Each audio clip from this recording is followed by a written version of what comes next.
వెళుతున్నాం. ఎస్తేరు గ్రంథాన్ని ఈ 10 అధ్యాయాన్ని మనం 4 భాగాలు చేసుకున్నాం.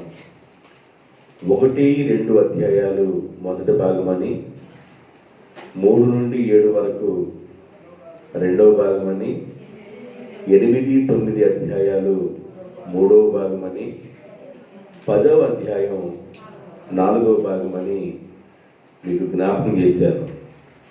ఇప్పుడు మొదటి అధ్యాయము మనం ముగించుకొని 2వ అధ్యాయము ఆఖరులోకి వచ్చాం. ఎస్తేరు వివాహం జరిగిన దాకా మనం వచ్చాం. అయినా అక్కడి నుండి మనం కొంచెం మరలా ముందుకి కొనసాగుదాం. 17వ వచనం, 2వ అధ్యాయము 17వ వచనం. ఎస్తేరు స్త్రీలు అందరికంటే రాజు ఆమెను ప్రేమించను, కన్యకులు అందరికంటే ఆమె అతని వలన దయాదాక్షిణ్యము పొందెను. అతడు రాజ్య కిరీటమును ఆమె తల మీద ఉంచి ఆమెను వస్తీకి బదులుగా రాణిగా నియమించెను. రాజు ద్వారా ఈ ఎస్తేరు దయాదాక్షిణ్యాలు పొందింది. దయాదాక్షిణ్యము అనే పదాలు మనకి బైబిల్లో చాలా ప్రదేశాల్లో కనబడుతుంది. తల్లి అయిన మరియమ్మను జ్ఞాపకం చేసుకుంటున్నప్పుడు, యేసు ప్రభు తల్లి అయిన మరియమ్మను జ్ఞాపకం చేసుకుంటున్నప్పుడు లూకాసు వార్తలో 1వ అధ్యాయము 44వ వచనం, 46వ వచనం. అప్పుడు మరియ ఇట్లనెను, నా ప్రాణము ప్రభువుని గణపరుచుచున్నది. ఆయన తన దాసురాలు దీన స్థితిను కటాక్షించను. కటాక్షము, దయాదాక్షిణ్యము, కటాక్షము, అనుగ్రహము, కృప పొందటము, ఇలాగా బైబిల్లో చాలా విషయాలు మనకు కనబడతాయి. ఎవరు దయ పొందుతారు, ఎవరు కటాక్షం పొందుతారు, ఎవరు కనికరించబడతారు అని బైబిల్లో మనం చదువుతున్నప్పుడు బైబిల్లో ఒక మాట మనకు కనబడుతుంది. దేవుని బిడ్డలారా, ఎస్తేరు రాజు యొక్క దయాదాక్షిణ్యము పొందింది. దయాదాక్షిణ్యం పొందింది. దయ అనేది ఎవరి మీదకి వస్తుంది? 1 పేతురు రాసిన పత్రిక 5వ అధ్యాయము 5వ వచనం. 5వ అధ్యాయము 5వ వచనం. చిన్నలారా, మీరు పెద్దలకు లోబడి ఉండుడి. మీరందరూ ఎదుటి వారి ఎడల, మీ ఎదుట ఉన్న మనుషుల ఎడల దీన మనస్సు అనే వస్త్రమును ధరించుకొని, దీన మనస్సు అనే వస్త్రముతో మిమ్ములను మీరు అలంకరించుకొనుడి. దేవుడు అహంకారులను ఎదిరించి దీనులకు కృపను చూపించును. దీనులకు కృపను అనుగ్రహించును. ఎస్తేరు దీనురాలుగా ఉంది కనుక ఆమె దయా దాక్షిణ్యము పొందింది. మరియమ్మతో దేవదూత మాట్లాడుతున్నప్పుడు, దయాప్రాప్తురాలా, నీకు శుభము కలుగునుగాక. దయాప్రాప్తురాలా, ఆ మీద ఏముందంట? దయ, దేవుని యొక్క దయ. ఎదుటి వారి ఎడల ఆయన పిల్లలుగా ఉన్నవారు ఎలా ఉండాలంటే దీన మనస్సు అనే వస్త్రాన్ని ధరించుకోవాలి. అహంకారం ఉండకూడదు, అహంభావం ఉండకూడదు, నేనంటే ఏంది అన్నట్టుగా ఉండకూడదు, నాకేందిలే అనకూడదు, ఆ మనిషితో నాకేం అవసరంలే అనకూడదు, ఆ మనిషి ఉంటే ఎంత ఊడితే ఎంత అనకూడదు. గడ్డి పాసతో కూడా మనిషికి అవసరం అయ్యిద్ది. దేంతో అవసరమైందండి? గడ్డి పోస్తో కూడా మనిషికి అవసరమే. నువ్వెవరిని తీసేయబాకు, గోంగూరలో పురుగు తీసేసినట్లుగా మనుషులను తీసేయబాకండి. మీ ఎదుటివారు మీకంటే గొప్పవారుగా భావించండి అని దేవుడు చెప్పాడు. మన ఎదుటివారి ఎడల మనం ఎలాగుండాలంటే దీన మనసు అనే వస్త్రాన్ని ధరించుకోవాలి. దీన మనసు అనే వస్త్రం ఎవరైతే ధరించుకుంటారో దీనులకు కృప అనుగ్రహించబడుతుంది. దేవునికి స్తోత్రం. దేవుడు అహంకారులను ఎదిరించి దీనులకు కృప చూపించే దేవుడుగా ఉన్నాడు. ఎస్తేరు రాజ ఆవరణములోకి అడుగు పెట్టేటప్పుడు తనకి కాపరిగా, స్త్రీలకు కాపరిగా ఉన్న హేగే అలంకరించిన అలంకారము తప్ప ఎస్తేరు ఏ అలంకారము డాబుని కోరుకోల. రాజుని ఇంప్రెస్ చేయాలని, రాజు నన్ను చూసిన వెంటనే తడక్క తార అన్నట్టుగా రాజు బెళ్ళ బీటుగా పడిపోవాలనే కోణంలో అంతకు ముందున్న వాళ్ళందరూ లేనిపోయినన్ని మేకప్లు వేసుకొని అన్నిటినీ ధరించుకున్నారు. ఏమి కావాలంటే వాళ్ళు ఆ రోజున ధరించుకోవచ్చు. హేగే స్త్రీలకు సంరక్షకుడుగా ఉన్న హేగే రాజు దగ్గరికి పంపించే ఒక్కొక్క కన్య వెళుతున్నప్పుడు ఆమె ఏమైతే అడుగుతుందో ఆ వస్తువులన్నీ ఆమెకి ఇవ్వాల్సిందే. రాత్రి మీకు చెప్పాను. కానీ ఇప్పుడు హేగే అలంకరించాడు కానీ ఎస్తేర్ని నీకేం కావాలమ్మా అని అడిగాడు. హేగే నాకేమొద్దయ్యా, నీ అలంకరణ నాకు చాలు, నాకేం అవసరం లేదంది. అసలుకి ఆమె మీద ఎస్తేరు ఎప్పుడైతే అసలుకి షోషాను కోటలో గడుగు పెట్టిందో హేగేకి ఎక్కడ లేని ప్రేమ, ఎక్కడ లేని సంతోషం. ఆ ఎస్తేరును చూసిన వెంటనే హేగేకి దయ పుట్టింది. హేగే అనే వ్యక్తికి దయ పుట్టే విధంగా ఎస్తేరు ఉంది. ఆమె ఆ హేగే అలంకరించి రాజు దగ్గరికి పంపిస్తున్నప్పుడు చూసిన వారందరికీ ఎస్తేరు చూసినప్పుడు దయ కలిగింది. ఇక ఆమె అంతఃపురంలో ఆ నుండి ఆయన ఇంటిలోకి, రాజ భవనంలోకి ఆమె ప్రవేశించి వెళుతున్నప్పుడు రాజు కూడా ఏం కలిగిందంట? దయాదాక్షిణ్యము. ప్రజల దయ వచ్చింది, రాజు దయ వచ్చింది. ఆమెని తయారు చేసిన హేగే కూడా 1 year సిద్ధపరిచాడు. ఎంతకాలం అంట? 1 సంవత్సరం సిద్ధపరిచాడు. ఆ హేగే అనే అతనికి కూడా ఈ ఎస్తేరు మీద దయ కలిగింది. అందుకని బైబిల్ ఏం చెబుతుందంటే ఎదుటి వారి ఎడల మీరు దీన మనసు అనే వస్త్రాన్ని ధరించుకోండి. లెక్కలేని విధంగా మాట్లాడబాకండి. కేర్లేసుకుంటారు కొంతమంది. అసలు ఒక మనిషిని పలకరించరు, కేర్లేసుకుంటారు. ఆ మనిషిని చూస్తున్నప్పుడు ఆ చూపు, చల్లని చూపు చూడరు, ఆ చూపే ప్రత్యేకంగా చూస్తుంటారు కొంతమంది. ఆ మాట తీరు, మాట్లాడే పద్ధతి ఉండదు, ఆ మాట తీరు సరిగా ఉండదు, అహంకారంగా మాట్లాడతారు కొంతమంది. నాకేంటిలే అన్నట్టు ఉండబాకండి. ప్రతి మనిషితో, ప్రతి మనిషికి అవసరాలు ఉంటాయి. ఉండవా? ఉండవా? ఉంటాయండి. దేవుడు మనుషులతో పరిచయం చేయించుకోవాల్సిన అవసరం లేదు. దేవదూతలతో పరిచయం చేయించుకోవచ్చు. దేవదూతలకి లేని భాగ్యమును దేవుడు ఎవరికి ఇచ్చాడంట? మట్టి మనుషులకి ఇచ్చాడు. కాబట్టి ఈ ఒక మనిషిని ఏం చేసుకోవాలంటే గౌరవించుకోవడం నేర్చుకోవాలి. టేక్ రెస్పెక్ట్ అండ్ నువ్వు ఇచ్చి పుచ్చుకోవాలి. మర్యాదను ఇచ్చి పుచ్చుకోవడం నేర్చుకోవాలి. లెక్కలేని విధంగా గోంగూరలో పురుగు తీసేసినట్లుగా ఈమంటే ఎంతలే, ఈయనంటే ఎంతలే అన్నట్లుగా జీవించకూడదు. నీ మాట తీరు చాలా జాగ్రత్తగా ఉండాలి. ఎస్తేరు ఎలా ఉందంటే చాలా దీనురాలుగా ఉంది. ఆమె రాజు దగ్గరికి, షోషాను కోట దగ్గరికి వెళుతున్నప్పుడే వాళ్ళ నాన్నగారుగా ఉన్న మొర్దెకై, అమ్మా మన జాతి పేరు గాని, మన వంశము గాని అక్కడ నీవు ఎత్తకూడదు అని చెబుతూ ఆమెని సాగనంపుతున్నప్పుడు భయంకరంగా ఏడ్చాడు మొర్దెకై.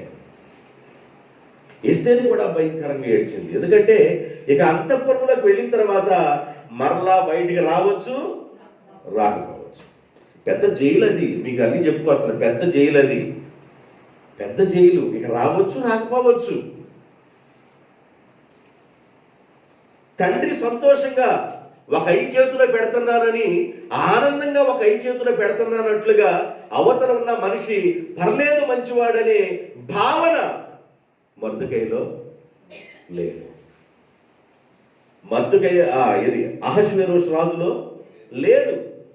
ఇలాంటి పరిస్థితుల మధ్య అల్లాడుతూ ఎలాగైనా కూడా ఎస్తేర్ని అక్కడ పంపించారు. 1 year సిద్ధపరిచారు. ఒక్కొక్క రాణి వెళుతుంది, ఒక్కొక్క ఆమె వెళతా ఉంది. వెళ్ళినావి మరలా ఏగే దగ్గరికి రాకూడదు. మళ్ళీ ఎక్కడికి వెళ్ళాలి? షేర్ షగు అనే వ్యక్తి దగ్గరికి, మీరు అనుకోండి ఆ మాట, ఆ వ్యక్తి దగ్గరికి వెళ్ళాలి. ఆ వ్యక్తి దగ్గరికి రెండో సెక్షన్. ఒకసారి ఏగే దగ్గర నుండి వచ్చినామే, కన్నికకు వచ్చినామే రాజు దగ్గరికి వచ్చి మరలా సెకండ్ స్టెప్లకు వెళ్ళిపోద్ది. ఉపపత్రుల నుండి భాగంలోకి వెళ్ళిపోద్దామే. రాజు ఎప్పుడైనా ఆ ఇష్టం ఉండి పలకరిస్తే తప్ప, పేరు పెట్టి పిలిస్తే తప్ప ఇక రాజు దగ్గరికి ఎవరు రాకూడదు. రాజు భోజనం పెడతారు, కడుపు నిండా తింటాం, పడు అంటే చాలా కష్టం అండి. అది చాలా కష్టం. ఇలాంటి పరిస్థితుల్లో ఎస్తేరు రంగప్రవేశం చేస్తుంది. ఏం అలంకరణ కోరుకోలేదు. ఏగే అలంకరించిన అలంకరణ తప్ప ఇంక ఏమి కోరుకోకుండా ఆమె వెళుతున్నప్పుడు ప్రజలందరూ దయ చూపించారు. రాజుగారికి కూడా దయ వచ్చింది. దయ వచ్చిన వెంటనే ఎస్తేరుని తల మీద కిరీటం పెట్టేశాడు. దేవునికి స్తోత్రం. ఎస్తేరు తల మీద కిరీటం పెట్టి రాజ్యం శోషాను కోట కాదు, 127 సంస్థానంలో సెలవు దినము ప్రకటించెను. సెలవు దినం ప్రకటించ రాజుగారి వివాహం జరుగుతుంది. నరుడు ఒంటరిగా ఉండటం మంచిది కాదు, వారికి సాటి అయిన సహాయం చేయదు అనుకొని అక్కడ అంతకుముందు పెద్దలు ఉన్నారు చూసావా, వాళ్ళు ఆయనకి పెళ్లి చేసినాక నిద్రపోవాలి. ఎందుకంటే వస్తీ గురించి ఆలోచిస్తూ కాపురాన్ని చెడగొట్టింది ఎవర్రా అనే థాట్ వచ్చిద్దామో, ఆ థాట్ రాకుండా దీన్ని పెళ్లి చేయాలి. ఆ థాట్లోకి ఎవరికి పడింది దెబ్బ? మెమూకాన్ అనేవాడు, భలే గుర్తుపెట్టుకున్నారు మీరు, వాడికి పడింది దెబ్బ. మెమూకాన్ అనేవాడికి దెబ్బ పడుద్ది. వీడే కదా నా కాపురాన్ని గొల్ల చేసింది, వీడే కదా నా కాపురాన్ని ముంచింది, ఏందిరా సలహా చెప్పండి రా అన్నందుకు కాపురాన్ని నెట్ట నీళ్ళు ముంచి వదిలిపెట్టాడు అనే విషయం వచ్చిందని పెళ్లి చేసిందాక నిద్రపోలాడు. అర్థమైందా? పెళ్ళయింది, బహుమతులు ఇచ్చాడంట. అందరికి ఏం చేశాడంట ఆయన? చదవండి ఆ మాటని.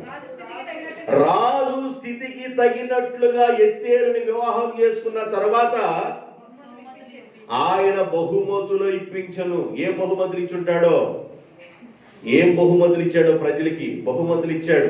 అంటే చరిత్ర, దీన్ని చరిత్ర రాస్తున్న చరిత్రకారుడు అంటాడు, ఆ రాజ్యంలో ఆ సంవత్సరం పన్ను లేకుండా ప్రజలందరూ పన్ను కట్టాల్సిన అవసరం లేదో అని అన్నాడు. అదే పెద్ద బహుమతి. 200 యూనిట్ల లోపు ఎస్సీలుగా ఉన్నవారు కరెంటు బిల్లు కట్టవలసిన అవసరము లేదు.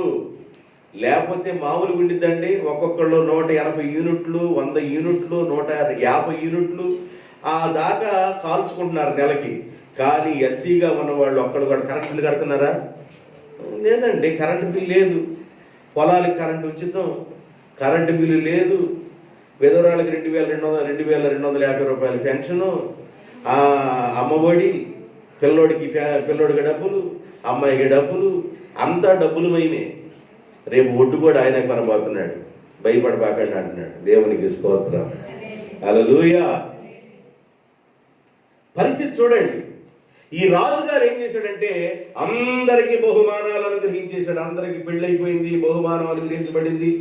ఆ పెళ్లి రంగరంగ వైభవంగా జరిగింది. రాజుగారి పెళ్లి కదా, రాజుగారి పెళ్లి కాబట్టి రంగరంగ వైభవంగా జరిగింది రాజుగారి పెళ్లి. పెళ్లిలో చాలా ప్రాముఖ్యమైనది ఏంటంటే ప్రామిస్ అనేది చాలా ప్రాముఖ్యమైనది. ప్రామిస్ అనేది, ప్రమాణం చేయటం అనేది ప్రాముఖ్యమైనది. నీ బాధల్లోనూ నీ సుఖదుఖములోనూ నేను నిన్ను విడిచిపెట్టకుండా ఆదరించి పరామర్శించి నీతోనే ఆఖరి వరకు కాపురము చేయుదును. నువ్వు కూడా చెప్పమ్మా చక్కగా. ఆమె కూడా చెప్పింది, కాపరపు చేయుదును. ఎవరుతానమ్మా? అబ్బాయి ఎవరు? పేరు చెప్పమ్మా. ఆయనతోనే కాపురము చేయదు. పెళ్ళయింది. పెళ్ళయిన 4 నెలలకి మంగళసూత్రాలు చెరుకున్న నారాయణ ఉన్నాడే, చెరుకున్న నారాయణ సార్ మంగళసూత్రాలు తీసుకెళ్ళి నారాయణ సాగు పెట్టి మంగళసూత్రాలండి 4 నెలలు చుట్టపు చూపుగా వచ్చినట్టుగా అమ్మోళ్ళ ఇంటికి వెళ్ళిందంటే ఈ అమ్మ. ఏంది మంగళసూత్రం ఏదంటేను మా ఆయన దాచిపెట్టాడు అన్నాను. ఏం చేసింది? మా ఆయన మరి చెవులు ఏయి అంటే ఆయన కూడా దాచిపెట్టాడు జాగ్రత్తగా. మరి మెడలో అవి కూడా దాచిపెట్టాడు. అన్నీ దాచిపెట్టాడమ్మా, అన్నీ దాచిపెట్టాడు. అన్నీ దాచిపెడితేనే మరి దాచిపెట్టి ఏమన్నా ఒక చెంట నాకు అన్నాడా? చెంట దంట, చెంటు లేదు దంటు లేదు. ఏందా మాట్లాడతావు నువ్వు? చెంటు లేదు దంటు లేదమ్మా. సరేలేమ్మా, ఏదన్నా మనవరాలు పుట్టిన పట్టాలో బొట్టాలో చేపిస్తాలేమ్మా, తీసుకెళ్ళి మళ్ళీ పట్టాలి. అమ్మా తెల్లారి మళ్ళీ 2 నెలల తర్వాత వెళ్ళింది. పట్టాలి అమ్మా. నారాయణ ఆఫీసు. ఈ ఆఫీసు చెరుకుపల్లిలో ఉన్నాడు ఆయన. ఆఫీసులో దాచానమ్మా. అన్ని ఆఫీసులో దాటిపోయినా, ఇచ్చిన ఆఫీసులో దాటిపోయినా. ఏం చేస్తామమ్మా? ఏం చేస్తాం? అన్ని దాచిపెట్టి. కొన్ని కుటుంబాలు అవసరతల కోసం దాచిపెట్టుకొని అవసరతలను వాడుకుంటూ ఆ వాడుకునే అవసరతల్లో దీవెనొచ్చే కోణంలో ప్రయాణం చేస్తారు. నువ్వు ఆ వస్తువుని ఎందుకు దాస్తున్నావో అక్కడ, ఆ వచ్చిన డబ్బులతో నువ్వు ఏం చేస్తున్నావో, ఆ వచ్చిన డబ్బులతో దానికి అదనంగా 50 రూపాయలు 5 పైసలన్నా సంపాదించావా?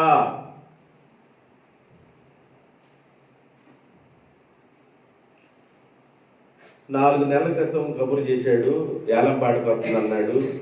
నేనేం చేయాలి అర్థం కావట్లేదమ్మా. నేనేం చేయమంటావమ్మా? పెట్టిన వరకు పెట్టేశాను, ఇక నా కాళ్ళు చేతులు తప్పకేమీ లేవు.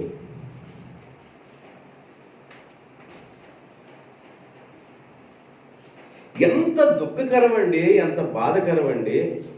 కుటుంబాలు ఎలాగ ఉంటున్నాయి అంటే, చాలామంది కుటుంబాలు ఆ దాచే వస్తువులు, భార్య దగ్గరున్న వస్తువులు, దాచే వస్తువులు, భార్య మెడలో ఉన్న వస్తువులు, భార్య కొరకు ప్రేమతో వాళ్ళ తల్లిదండ్రులు చేపించిన వస్తువులు, ఇవన్నీ దాచే దిశలోనే పరిగెడతా ఉంటే, అవసరం కోసం వాడుకొని మరలా తీసుకొస్తూ ఆ తీసుకొచ్చిన డబ్బులతో మరలా నువ్వు ఏదైనా ప్రయోజనమైన పనులు చేసి ₹1 సంపాదించుకుంటే పర్లేదు, దాచుకోవటం తప్పేముంది. ఏం జరుగుతుంది కొన్ని కుటుంబాల్లో? ఎలాగున్నాయి కుటుంబాలు?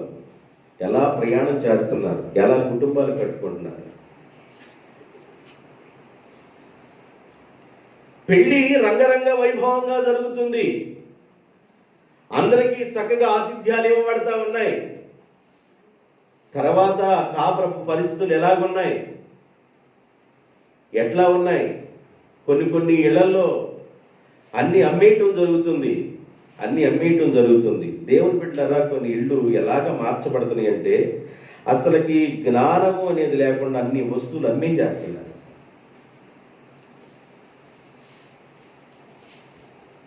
ఒకసారి ఆలోచన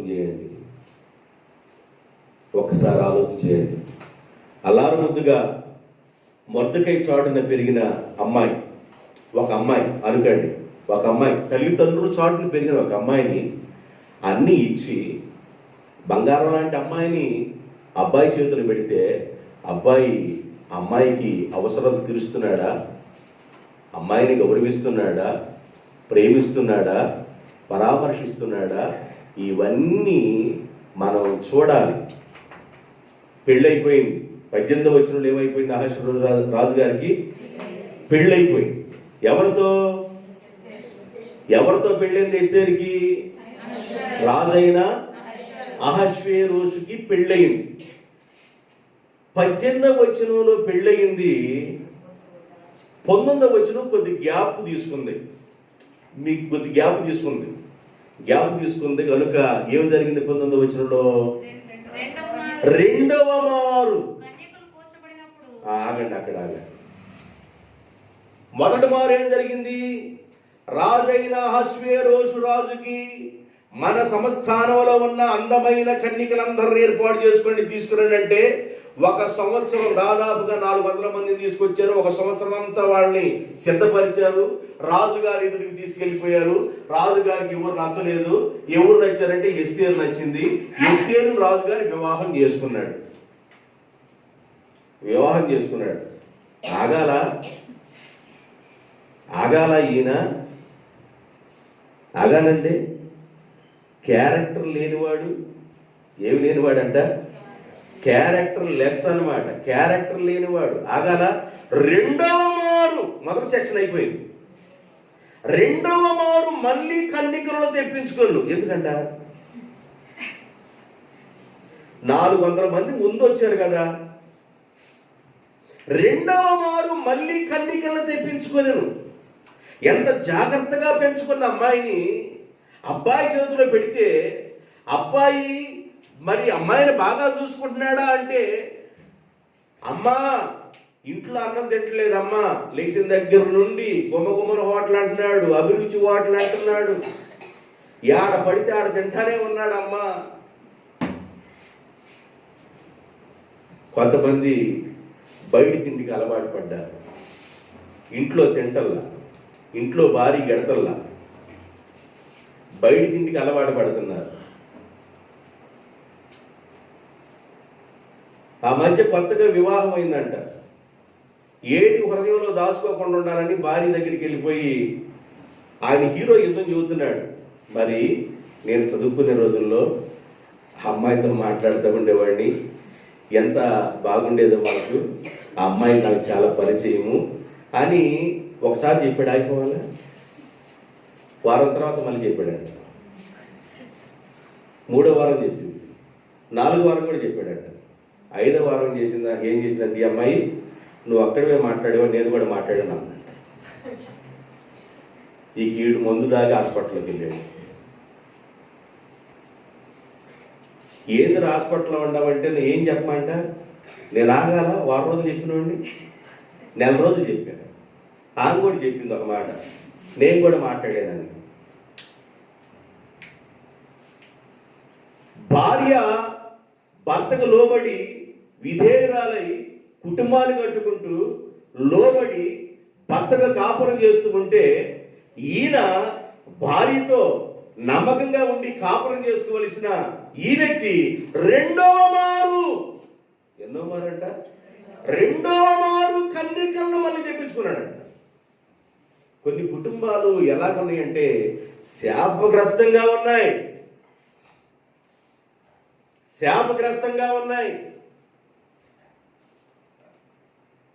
రంగరంగ వైభవంగా వివాహం చేసుకున్నాడు అహష్వేరోషు రాజు. 127 సంవత్సరాలలో సెలవు ప్రకటించాడు. అందరికీ బహుమానాలు ఇచ్చేశాడు. ఎంత బాగా వివాహమైన వ్యక్తి. ఎస్తేరు ఇంట్లోకి వచ్చింది. ఆ రోజు చూసుకున్నాడంతే. వివాహమైన కొన్ని రోజుల తర్వాత మళ్ళీ రెండవసారి మళ్ళా కన్యకలను. ఈయనెవరు? అహష్వేరోషు రాజు ఎవరు? నేనేం చెబుతున్నాను? క్యారెక్టర్ లేనివాడితో కూడా ఎస్తేరు ఎలా కాపురం చేసిందో చెబుతున్నా, జాగ్రత్తగా. దేవునికి స్తోత్రం. ఏమి ఉన్నాడంట? క్యారెక్టర్ లేనివాడితో మన ఎస్తేరు ఎలా కాపురం చేసిందో మీరు కొంచెం కిందకి నేను మిమ్మల్ని తీసుకొని వెళతాను. క్యారెక్టర్ లేనివాడితో కాపురం జాగ్రత్తగా చేసిందండి. అయితే ఎంతలో ఏం జరిగిందంటే, వివాహమైన తర్వాత ఎస్తేరుకి మొర్దెకైకి ప్రమోషన్ పెరిగింది. మొర్దెకైకి ఏం పెరిగింది? ప్రమోషన్ వచ్చింది. బంధువు అని తెలియదు. ఎస్తేరుకి మొర్దెకై బంధువు అని తెలియదు. ఎస్తేరు మొర్దెకై దగ్గర నుండి ఆయన విషయాలు, ఆ జాతి ఎందో విషయం, ఆ జాతి ఆ కులం చెప్పలేదు, వాడు వంశం చెప్పలా. అయితే ఈయనకి కాస్త ప్రమోషన్ వచ్చింది. బెడ్ వచ్చిన వేళ, మీకు అన్ని బాగా తెలుసు. అయితే బెడ్ వచ్చిన వేళ, గుడ్డు వచ్చిన వేళ ప్రమోషన్ పెరిగింది. అంతకుముందు ప్రమోషన్ ఏంది? రాజుగారి యొక్క అంతఃపురంలో ఇటు అటు తిరగటం. ఇటు అటు తిరగటమేనా జాబు? చూడండి 2:11 చదవండి. 2:11. ఎస్తేరు ఎలాగుండునో మరియు ఎస్తేరుకి ఏమి సంభవించునో అదియు తెలుసుకొనుటకై అంతఃపురము ఎదుట ఆవరణములో ప్రతిరోజు మొర్దెకై ఆవరణంలో ఉద్యోగం లేనివాడు ఎందుకు తిరుగుతాడు? ఆవరణలో తిరుగుతున్నాడు. ఇప్పుడు తిరిగే ఉద్యోగం, అటు తిరిగే ఉద్యోగం పోయింది. ఇప్పుడు ప్రమోషన్ పెరిగి ఏ ఉద్యోగం వచ్చిందో? 19 వచ్చిందో. ఆ దినములలో మొర్దెకై రాజు గుమ్మములో కూర్చొని ఉండగా, రాజు గుమ్మములో కూర్చున్నాడు. ఏమొచ్చిందంటే వాళ్ళకి ప్రమోషన్ వచ్చింది. కూర్చోవటం, రాజు గుమ్మములో కూర్చోవటం. ఎవరు పడితాడు గుమ్మములో కూర్చోరు. రాజు గుమ్మములో ఎవరు పడితాడు ఎందుకు కూర్చొనిస్తారు? మొర్దెకైకి అంతకుముందు తిరుగుతున్న ఆయనకి ఇప్పుడు కూర్చునే ఉద్యోగం వచ్చేసింది. ఒక ఆఫీసర్ ఉద్యోగం వచ్చేసింది. 127 సంస్థానముల్లో ఉన్న అధిపతిగా ఉన్న అహష్వేరోషు రాజు యొక్క కోటలో అక్కడ ద్వారము దగ్గర కూర్చునే ఒక మంచి జాబ్ వచ్చింది ఆయనకి. ఒక స్థితి పెరిగింది ఆయనకి. ఇలాంటి పరిస్థితుల్లో మరి మొర్దెకై అక్కడ ఉన్నాడండి.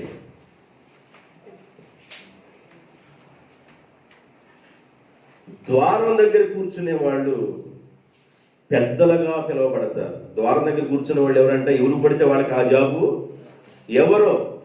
ద్వారం దగ్గర ఉన్న వాళ్ళు పెద్దలుగా, కొంచెం అనుభవం కలిగిన వారు. అంటే బయట నుండి వచ్చే సమాచారాన్ని లోపల పంపిస్తారు, లోపల నుండి వచ్చే రాజుగారి దగ్గర నుండి వచ్చే సమాచారాన్ని బయటికి పంపిస్తారు.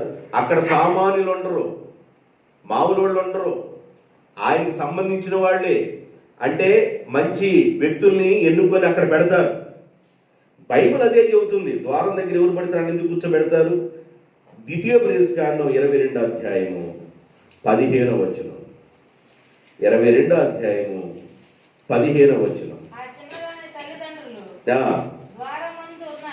ద్వారమందు ఉన్న చాలు, అంతవరకు చాలు. ద్వారమందు ఉన్న ఊరు పెద్దలు. ద్వారం దగ్గర పెద్దలు ఉంటారు. ద్వారం దగ్గర పెద్దలు ఉంటారు. మొర్దెకై ఇప్పుడు ఎక్కడున్నాడు? ద్వారం దగ్గర ఉన్నాడు. ఆ ద్వారం దగ్గర కూర్చొని ఉన్న 19వ వచనంలో 20వ వచనంలోకి రండి. ఎస్తేరు మొర్దెకై యొక్క పోషణ మందున్న, ఎస్తేరు మొర్దెకై యొక్క పోషణ మందున్న కాలమున చేసినట్టుగానే ఇప్పుడును అతని మాటకు ఆమె లోబడి ఉండెను. గనుక మొర్దెకై తనకు ఆజ్ఞాపించిన ప్రకారం ఎస్తేరు తన జాతిని గాని తన వంశమును గాని తెలియజేయక ఉండెను. మొర్దెకై ఇప్పుడు 127 సంవత్సరాలకి ఏమైపోయింది? ఆమె రాణి అయిపోయింది. 127 సంవత్సరాల్లో ఎస్తేరు రాణి అయిపోయింది. రాజుగారు ఎప్పుడైతే కిరీటం పెట్టాడో ఆమె రాణి అయిపోయింది. ఇక్కడ పరిశుద్ధాత్మ దేవుడు ఏం రాశాడు చూడండి. అక్కడ ఏం రాయించాడు? ఎస్తేరు వారి తండ్రి అయిన మొర్దెకై యొక్క పోషణ దినాలలో ఆమెకు ఆహారం పెట్టి పెంచుతున్నప్పుడు ఎలాగ లోబడి జీవించిందో ఆమె రాణి అయిన తర్వాత కూడా అలాగే లోబడి జీవించెను. దేవునికి స్తోత్రం. 20,000 రూపాయల జీతం వచ్చినప్పుడు 30,000 రూపాయల జీతం వస్తున్నప్పుడు, 40,000 రూపాయల జీతం వస్తున్నప్పుడు, 50,000 రూపాయల జీతం వస్తున్నప్పుడు, జీతం లేకముందు ఎలాగున్నాడో జీతం వచ్చినప్పుడు కూడా అలాగే ఉంటే ఆ వ్యక్తిని గురించి ఎస్తేరు లాంటి వాడు అని చెప్పవచ్చు. దేవునికి స్తోత్రం, హల్లెలూయా. ఇప్పుడు జీతం పెరిగిపోయిన తర్వాత అంతకుముందున్న పరిస్థితులు, అంతకుముందున్న వ్యవహారం మర్చిపోకూడదు. ఎస్తేరు మర్చిపోయిన వ్యక్తి కాదు.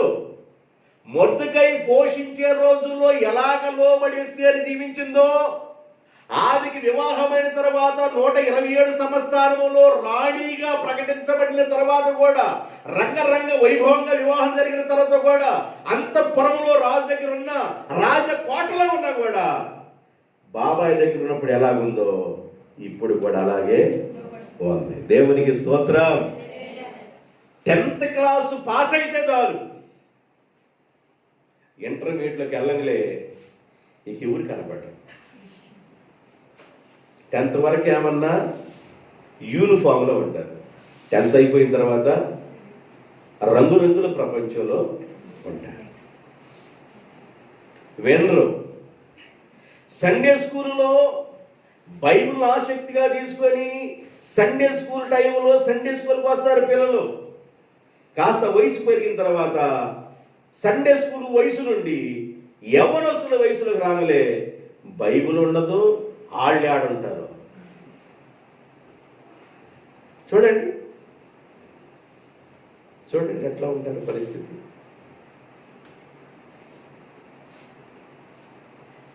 మన స్థితిగతులు మారినా కూడా, మనకు ఆశీర్వాదాలు వచ్చినా కూడా, దేవుని యొక్క దీవెన మన మీద ఉండి ఆశీర్వాదాలు పొందినా కూడా జాగ్రత్తగా సంభాషణ చేయడం నేర్చుకోవాలి. దేవునికి స్తోత్ర. తండ్రిదైన మొర్దెకై దగ్గర ఎదిగిన పెంపకం ఎలా ఎదిగిందంటే వండర్ఫుల్ అండి. అసలు ఆ పెంపకమే గొప్ప పెంపకం అండి. రాణి అయిన ఎస్తేరు రాజుగారి దగ్గర ఉంటూ 2వ సెక్షన్లో ఆయన కన్నికల్ని పిలిపించుకున్నా కూడా ఎస్తేరు అలాగ దేవుడి వైపు చూస్తూ తండ్రి పెంచిన పెంపకంలో ఆమె లోబడే జీవిస్తుంది. దేవునికి స్తోత్రం.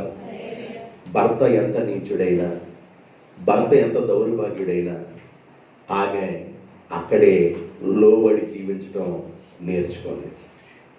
కింద జీవితాన్ని, కింద మాటల జీవితం, ఎస్తేరు యొక్క క్వాలిటీ జీవితం ఇంకా కిందకు వచ్చినప్పుడు. కాబట్టి మన స్థితిగతులు మారుతున్నప్పుడు మనం జాగ్రత్తగా మాట్లాడటం నేర్చుకోవాలి, పద్ధతిగా మాట్లాడటం నేర్చుకోవాలి. తాటి చెట్టు ఆకులు ఉన్నాయి, తాటి చెట్టుకి తాటికాయలు ఉన్నాయి. ఆ చిన్న వయసులో ఆ తాటికాయలు బాగా మాగిన తర్వాత కింద పడితే వాటి నెత్తి మొత్తాన్ని, నెత్తి మొత్తాన్ని తాటికాయలు నెత్తి మొత్తాన్ని కాల్చుకొని బుగ్గలు పెట్టుకొని ఎట్టా తిప్పి రసమంతా మింగి ఆ తాటికాయల్ని మరలా ఇత్తనాల్ని పాతేసుకొని పాత్రలు వేసుకొని మళ్ళా తేగలు వచ్చిన తర్వాత 2 తాటేకులు మంటేసి ఆ మంటలో వచ్చి నుండి మళ్ళీ ఆ తేగలను తీసుకొని బాగా పాక మీదకి వచ్చినాయి అని తిని ఇల్లు తడిసిపోతుంటే తాటేకులు కొట్టుకొని కప్పుకొని ఇన్ని పరిస్థితులంతా తాటి చెట్టుతో అనుభవం ఉంది. ఒక ఆయనకి ఉద్యోగం వచ్చింది. ఉద్యోగం వచ్చి ఉద్యోగానికి వెళ్ళి 2 సంవత్సరాలు ఉద్యోగం నుండి మళ్ళా ఊర్లోకి వచ్చాడు. ఏమిటి అది? ఏడులాగా ఊగుతుంది. ఏందంట? ఈ బ్రేడ్ లాగా ఊగుతుంది. ఆ ఏంది అక్కడ నేరేడుగాయలలాగా కనబడుతున్నాయి. అవి నేరేడుగాయలా అయ్యామన్నా వేళ్ళు కనపడుతున్నాయా? తాటే కానీ తెలియదు. తాటే కొంపలో నుంచి కదా వెళ్ళింది, తెలియదు, అర్థం కావట్లా. తాటే కొంపలో నుంచి వెళ్ళానని అర్థం కావట్లా. వేళ్ళు కనపడుతున్నాయి. నెత్తి మీద ఒకటేసి దాన్ని నెత్తి అంతా లాక్కొని తిన్నావు కదా నువ్వుగా అందంట. దాని నెత్తి అంతా లాక్కొని తిన్నావు. దేని నెత్తి? దాని నెత్తి అంతా లాక్కొని తిన్నావు కదరా, నీకు అర్థం కదా దాటిగా నాటేస్తున్నారంట. ఏంటి మొక్కలు అన్నాడంట. మొక్కల్స్ ఏంటంటే ఇవి మొక్కల్స్. ఏంటి మొక్కల్స్ అన్నాడంట. నారేస్తుంటే కొద్ది రోజులు అయిన తర్వాత ఏంటి కేకరకాయలు. కేకరకాయలు ఏంటి? కాకరకాయలు ఎందుకు? స్థితి మారిన తర్వాత ఆ నోటికొచ్చే లాంగ్వేజ్ మారకూడదు. నోటికొచ్చే లాంగ్వేజ్ వద్దు వాపు లేకుండా మాట్లాడకూడదు.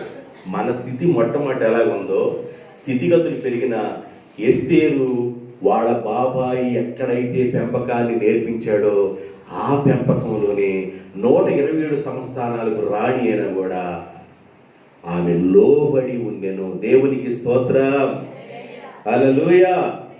ఆమె లోబడి జీవించిందండి. 127 సంస్థానాలు. పారసీక దేశము నుండి ఇండియాను ఆనుకోనుంది. పాకిస్తాన్లో నుండి బయలుదేరిన సింధు నదిని ఆనుకోనుంది బార్డర్. ఆ బార్డర్ దగ్గర నుండి ఎక్కడ దాకుందంటే కూషు దేశం వరకు 127 సంస్థానాలు. 127 సంస్థానాలు రాజులందరికీ చక్రవర్తి వాళ్ళ భర్త, రాజులకు రాజు ఆయన చక్రవర్తి, చక్రవర్తి భార్య. అమ్మయ్య, దేవుడు నా ప్రార్థన ఆలకించాడు. నా తండ్రి లేకపోయినా, నా తల్లి లేకపోయినా నా ప్రార్థన ఆలకించి నన్ను చక్రవర్తికి భార్య చేశాడని ఆమె లాంగ్వేజ్లో తేడా రాలేదు.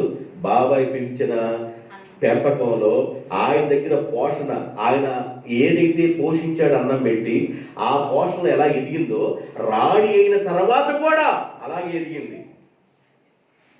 అందుకే అక్కడ హేగే అని ఉన్నాడు చూసావా, ఆయనకు ఎస్తేరు అంటే ఎంతో ప్రేమ కలిగింది. దేవునికి స్తోత్రం. దయగలిగిందండి, దయగలిగింది. ఎస్తేరు పరిస్థితులు మారినా కూడా తన యొక్క విధానం మరిచిపోలేదు.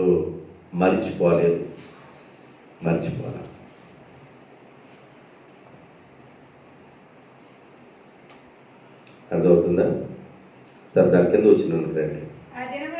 ఆ దినములలో మొర్దెకై రాజు గుమ్మములో కూర్చొని ఉండగా 20వ వచనం పూర్తయిందమ్మా. తన జాతినైనను తన వంశమునైనను తెలియజేయకుండెను. తన జాతినైనను వంశమునైనను తెలియజేయకుండెను. ఎప్పుడు చెప్పాడినా? పెళ్లి కాకముందు ఇంటి దగ్గర నుంచి వెళ్ళేటప్పుడు చెప్పాడు. అమ్మ, మన జాతి గురించి చెప్పబాకమ్మా, మన వంశం గురించి చెప్పబాకమ్మా అంటే ఎందుకు చెప్పాడంటే ఆయన తెలుసు, దేవుడంటే ఏందో తెలుసు మొర్దెకైకి. యూదులంటే, ఇజ్రాయేల్ అంటే ఐగుప్తులకు అసహ్యం పుట్టిందని చెప్పాను మీకు కొన్ని పాఠాలు, అయిపోయిన పాఠాల్లో. నిర్గమకాండం 1:12లో ఇజ్రాయేలీలంటే ఐగుప్తులకు అసహ్యం, చేదరించుకుంటారంట. అమ్మా, చేదరించుకుంటారా? నేను యూదురాలని చెప్పాకమ్మా. మనమంటే అసలు లోకానికి పడదు. మనం ఎవరికి పడతామంటే దేవుడికే మనం ఇష్టం, కానీ లోకానికి మనం ఇష్టం కాదు. దేవుని బిడ్డలు లోకాన్ని ప్రేమించబాకండి. లోకంలో ఉన్నవాడు దేవుని బిడ్డలను ఇష్టపడరు. లోక నటుల్లో ఉన్నవాడు దేవుని బిడ్డలు ఇష్టపడరు. కాబట్టి వాడికి మనం అసహ్యంగా కనబడుతున్నాం. అందువల్ల నీ జాతి గాని, యూదురాలని గాని, నీ వంశాన్ని గాని చెప్పబాకమ్మా. ఫరో రాజు అసహించుకున్నాడు, బాలాకు రాజు కూడా అసహించుకున్నాడు. యూదుల్ని చంపాలని మొట్టమొదటి నుంచి సాతానుడు ప్లాన్ చేసుకుంటూ వస్తున్నాడు. యోధా గోత్రంలో ఉన్న యేసేపుకు పుట్టిన ఆ యేసు ప్రభును కూడా చంపడానికి హేరోదు ప్లాన్ చేశాడు. పుట్టిన బిడ్డలు పుట్టినట్టుగా నైల్ నదిలో పడేయండి అని ఏమన్నా ఫరో రాజు చెప్పేటప్పుడు, యేసు ప్రభు పుట్టిన దినాలని హేరోదు రాజు ఏం చేశాడు? చంపేయమన్నాడు. చూడండి, యూదులంటే పడదు. మన వంశం పేరు ఎత్తబాకు, మన జాతి పేరు ఎత్తబాకు. ఆమె లోబడి తండ్రి ఏం చెప్పాడో ఆ మాటని జ్ఞాపకం చేసుకొని ఆమె ఆ కోటలో అంతఃపురంలో జీవిస్తుంది.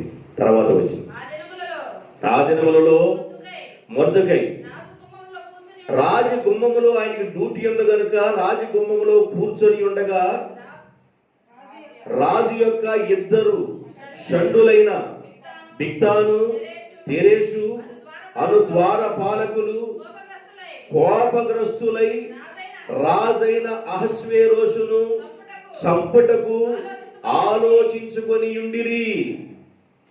ఈ సంగతి మొర్దెకైకి వినబడింది, తెలిసినందున అతడు దానిని రాణి అయిన ఎస్తేరుతో చెప్పెను. అంటే ఈయన దగ్గర నుండి ఆమె దగ్గరికి వర్తమానం పంపించేవాడు, ఆమె దగ్గర నుండి ఈయన దగ్గరికి వర్తమానం రావడం. ఇక చెప్పడం అంటే ఈయన డైరెక్ట్ లోపలికి వెళ్ళడం కాదు. అమ్మా, అహస్వేరోషు రాజును చంపాలని ఇదిగో ఈ బిగ్తాన్ అనేవాడు తెరేష్ అనేవాడు చంపాలని అనుకుంటున్నారమ్మా రాజుగారిని అని పంపిస్తే ఈమెమన్నారంటే, నేను కాకుండా సెకండ్ సెక్షన్లో మళ్ళీ కనికలు తెప్పించుకున్నాడు, పోతే పానీలే అనుభవ. ఎవరో భర్త ఎంత చెడిపోయినాడైనా భర్త కావాలని కోరుకుందాన్ని. దేవునికి స్తోత్రం. ఈ చెడిపోయినోడు తనే కాపురం. కొంతమంది అంటే చెడిపోయినోడు అంటే ఈ చెడిపోయినోడు తనే కాపురం. ఏందమ్మా, ఏం తేడా అవుతుందమ్మా, ఏం గొడవమ్మా అని అడిగితే చివరిలో తేలే ఫలితార్థం ఏంటంటే ఆయన ఏం చెబుతాడంటే, ఇది నా మాట అంటల్లా, అదే ఇక చివరి మాట ఏందమ్మంటే, ఈయన నన్ను సరిగ్గా చూసుకోవట్లా. ఇదే ఎన్ని సంసారంలో గొడవలు వచ్చినా చివరికి తేలే పదం ఏంటంటే, ఈయన నన్ను సరిగా చూసుకోవట్లా. ఈయన అంటాడు, ఈమె నా మాట. ఈ రెండే కాపురాల్లో దోపరగా ఎన్ని మాట్లాడుకున్నా చివరికి వచ్చేది ఏంటి? ఈ రెండే. ఈమె నా మాట అంటలేదు, ఈయన నన్ను సరిగా చూసుకోవట్లేదు. ఇప్పుడు ఎవరితో కాపురం చేస్తుంది? చెడిపోయినోడు తనండి. ఎవరితో కాపురం చేస్తుంది? చెడిపోయినోడితో కాపురం చేస్తుంది. అయినా కూడా భర్త కదా, భర్తని రక్షించుకోవాలని ఎంత చెడ్డోడైనా భర్త మీద ఎంత ప్రేమ కలిగి ఉందండి ఎస్తేరుకి. మనసు చూడండి. దేవునికి స్తోత్రం. మొర్దెకై ఏం చేశాడంటే, ఎస్తేరు కబురు పంపించిన వెంటనే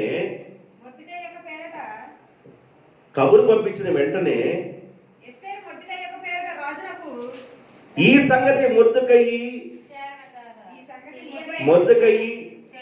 తెలియబడినందున అతడు దానిని రాణి అయిన ఎస్తేరుతో చెప్పాను. ఇప్పుడు ఏం చేసినట్టు ఎస్తేరు మొర్దెకై పేరట రాజునకు దానిని తెలియజేసను. ఎస్తేరు ఏం చేస్తున్నాడు? మొర్దెకైని పరిచయం చేస్తున్నాడు రాజుకి. ఆ మొర్దెకై ఎవడో రాజుకు తెలియదు. మొర్దెకై ఏం మూతాడు ఈమెకి? రాజుకు తెలియదు. ఇప్పుడు చూడు ఎంత పరిచయం చేస్తుందో ఆ విధానాన్ని.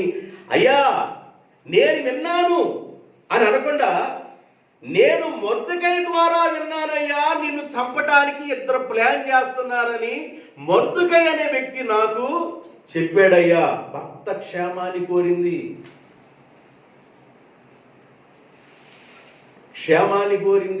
రాజు క్షేమాన్ని కోరింది. మిరియాం అంటది, ఆ పిల్లోడు ఏడుస్తున్నప్పుడు రాణి దగ్గరికి తీసుకెళ్తే, రాణి దగ్గరికి ఆ పిల్లోడు దగ్గరికి వచ్చి పిల్లోడు ఏడుస్తుంటే, అమ్మ ఈ పిల్లోడు పెంచడానికి నేను దాదిని తీసుకొచ్చానా? తీసుకురాకు. మిరియాము ఎలాగైతే తన తమ్ముణ్ణి దక్కించుకోవాలని తల్లిని తీసుకొచ్చిందో, ఎస్తేరు తన భర్తను రక్షించుకోవాలని మొర్దెకైని అక్కడ ఉచ్చరిస్తుంది. దేవునికి స్తోత్రం. మా బాబాయ్ అండి, మా నాన్న చనిపోతే ఆయన పెంచాడండి, ఈ అడ్రస్ ఏం ఎవట్లా. ఈ విషయము ద్వారపాలకుడుగా ఉన్న ఆయన దగ్గర నుండి నాకు తెలిసింది అని ఎస్తేరు తన భర్తకి ఏం చేసింది? తెలియజేసింది. ఏం జరిగింది?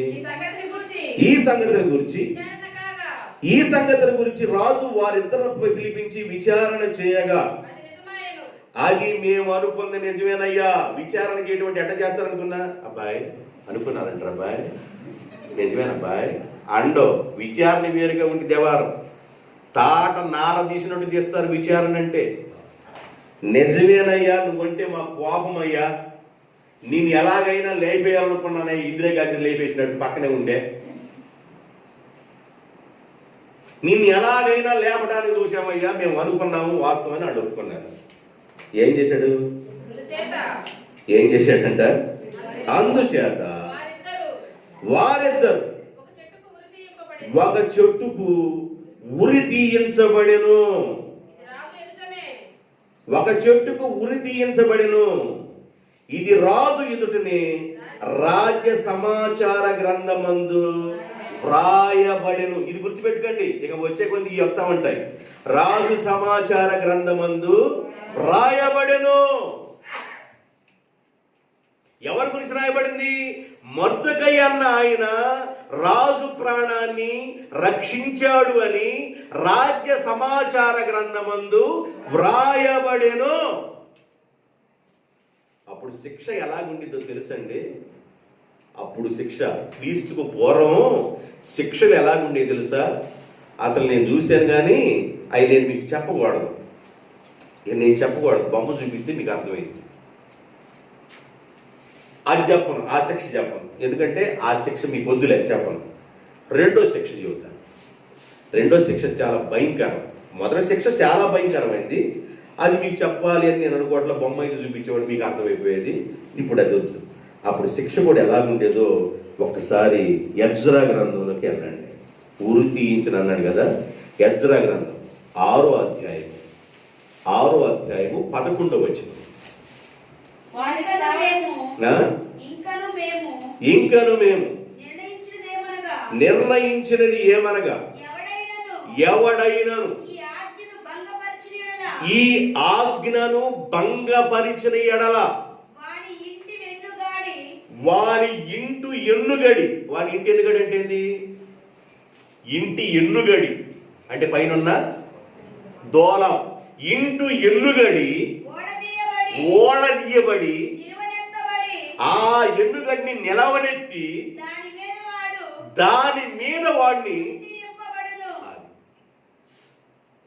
అసలు అప్పుడు శిక్ష ఏంటంటే, ఎవడర తప్పు చేసింది ఆ పలానా ఎన్నుగడి పీకంటారు అంటే కొంపని కొల్లేరు. ఆ కింద రాయబడదు. కొంపని ఏం చేశారంట? అమ్మో, కొంపని ఏం చేశారు?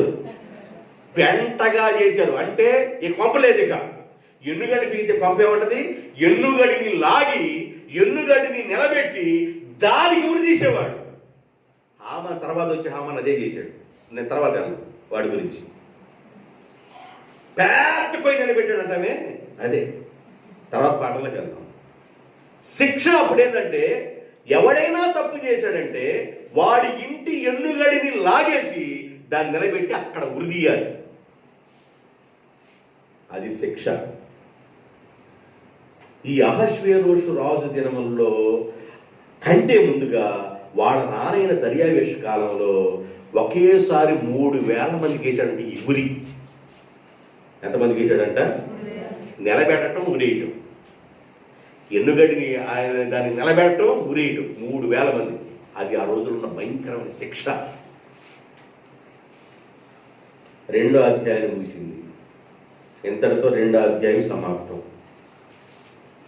ఎంతవరకు గుర్తుపెట్టాడు? అర్థమవుతుందా? అప్పుడు శిక్షలు అలాగే ఉన్నాయి. ఎంత తప్పుడోడైనా భర్తే కనుక భర్త యొక్క శ్రేయస్సును కోరుకుంది భార్య అయినా. ఏమండి, ఎవరన్నా కాపురం చేస్తారండి, భర్త దగ్గరికి రాడు, అంతఃపురంలో వంటమే. ఇక ఆ పోత అంటే ఎంతకాలం ఉండింది? ఇక చూస్తే మళ్ళీ సెకండ్ సెక్షన్లోనేమో కొంతమంది తెచ్చుకోవడం, ఫస్ట్ సెక్షన్ కొంతమంది వెళ్ళిపోయారు. ఈ లిస్ట్ అంతా వెతికితేనేమన్నా వాళ్ళ ఒప్పొత్తులు లేకుండా వెళ్ళిపోయారు. ఏంద్రి ఈ కర్మ, ఏంద్రి ఈ కాపురం అనుకోరు. అలాంటి పరిస్థితులు కూడా భర్తతో ఎలా కాపురం చేయాలో, భర్తను ఎలా రక్షించుకోవాలో తెలుసుకున్న ఎస్తేరు గ్రంథ చరిత్ర. దేవునికి స్తోత్రం.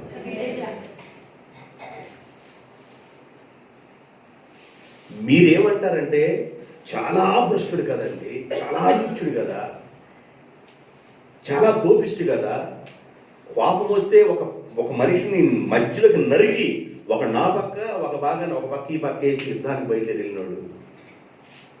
ఆ బ్రిడ్జి కడుతున్నప్పుడు ఆ బ్రిడ్జి గాలివాన కూలిపోతే ఎవర కట్టిందని వాళ్ళందరం చంపేసినాడు. సముద్రం మీద కోపం వచ్చి 300 దెబ్బలు కొట్టించాడు. సముద్రానికి కూడా సంఖ్యలు వేసాడు, నీళ్ళలో పడించాడు సంఖ్యలు తీసుకొని అంటే సంఖ్యలు వేసాను. ఇలాంటి శాడిస్టుతో కాపురం చేస్తుంది. శాడిస్టుడు చెడిపోయిన శాడిస్టుడితో కాపురం చేస్తుంది, కాపురాన్ని నిలబెట్టుకుంటుంది ఎస్తేరు. దేవునికి స్తోత్రం. హల్లెలూయా. చాలా సమస్యలు చెబుతారు కొంతమంది. అట్టటోడండి ఇట్టటోడండి, అమ్మ నాకు ఎడతలేదు, అదమ్మా ఇదమ్మా, చాలా సమస్యలు చెప్తారు. చెడిపోయినోడిని రక్షించుకుంది ఎస్తేరు. దేవుడి మాటలు దీవించిన గాక. ఆమె తల్లవచ్చండి.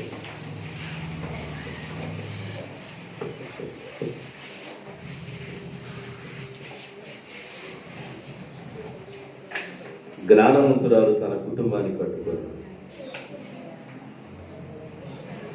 దానికి ఎగ్జాంపుల్ ఎస్తేరే. ఎంత చెడ్డగా ఉన్నా తన భర్తని రక్షించుకోవాలని తనకి వర్తమానం తెలియజేసింది. ఈ విషయము మొర్దెకై ద్వారా నాకు తెలపబడెను. విచారణ చేయగా నిజమేనని ఇద్దరు ఒప్పుకున్నారు. ఇది రాజ్య సమాచార గ్రంథమందు వ్రాయబడెను. రాజు యొక్క ప్రాణానికి హాని జరగకుండా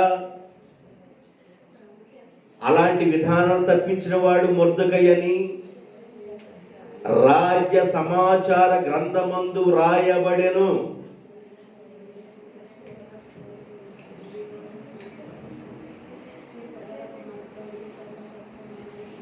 ప్రేమ కలిగిన తండ్రి, పరిశుద్ధుడైన ప్రభువా, ఎస్తేరు గ్రంథ ధ్యానాంశంలో మేము ఉన్నాం.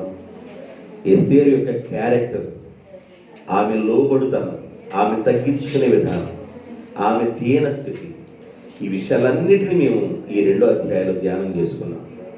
మీ బిడ్డల్ని కుటుంబాలని మీరు దీవించండి. మీ వాక్యమును ఈ బిడ్డలు ఎదిగి ఫలించు భాగ్యాన్ని దయచేయండి, ఆశీర్వదించండి. మీ వాక్యమును ఆసక్తిగా పట్టుకోవటానికి, మీ వాక్యానుసారంగా బ్రతుకు భాగ్యాన్ని, వాక్యానుసారంగా కుటుంబాలు కట్టుకునే భాగ్యాన్ని దయచేయమని యేసు నామములో ప్రార్థన చేయుచున్నాను తండ్రి. ఆమేన్.